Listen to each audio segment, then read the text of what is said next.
Okay, let's start with another topic of chapter 1, geography, India size and location, India in the world. Now we are going to compare the role of India or the participation of India or the contribution of India or what we have gained, what we have given and what we have gained from other countries of the world.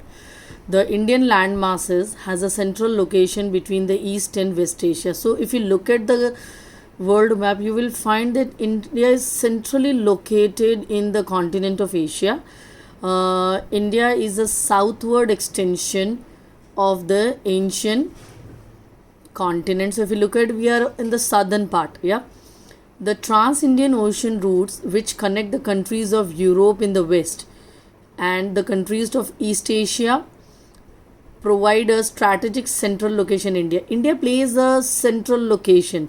So if you start traveling from a sea route from Europe and you turn round to the next edge of eastern side of Asia, you find India to be a central point between them.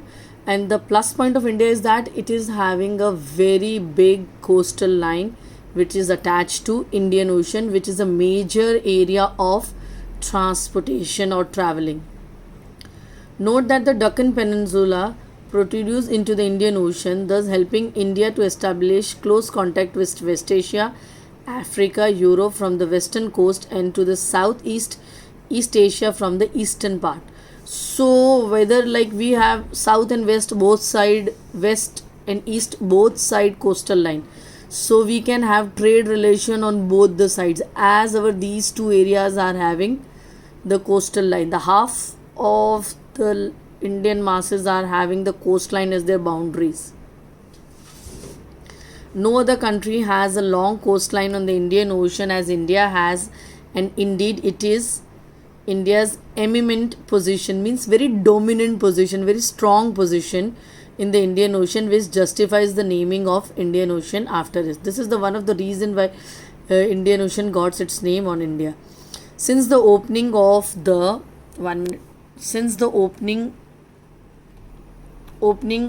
Suez Canal in 1816, India's distance from Europe has been reduced by 7,000 kilometers. So there is a Suez Canal, which a picture is there. We'll be just having a look on next page.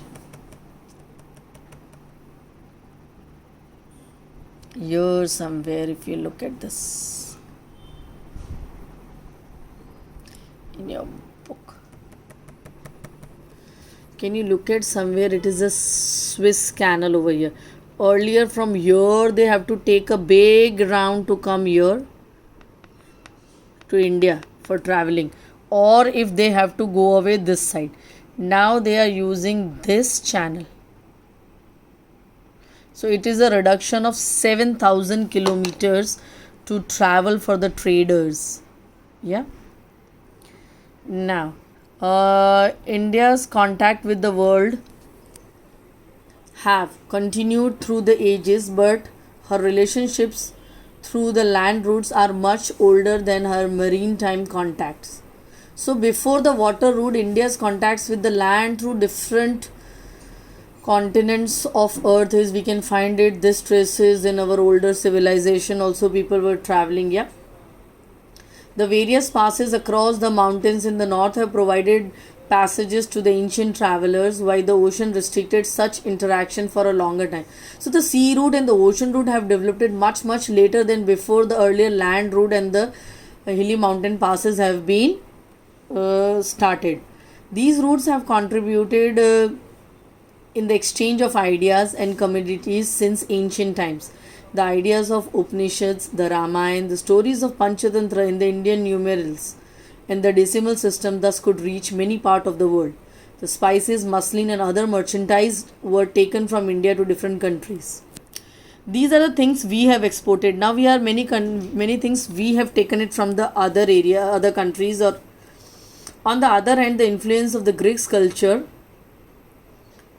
and the architectural style of dome and minarets from West Asia can be seen in the different parts of the country. These are few things which we can observe what we have taken it from the other part of the world. Yeah, so we have contributed, on the contrary we have also taken it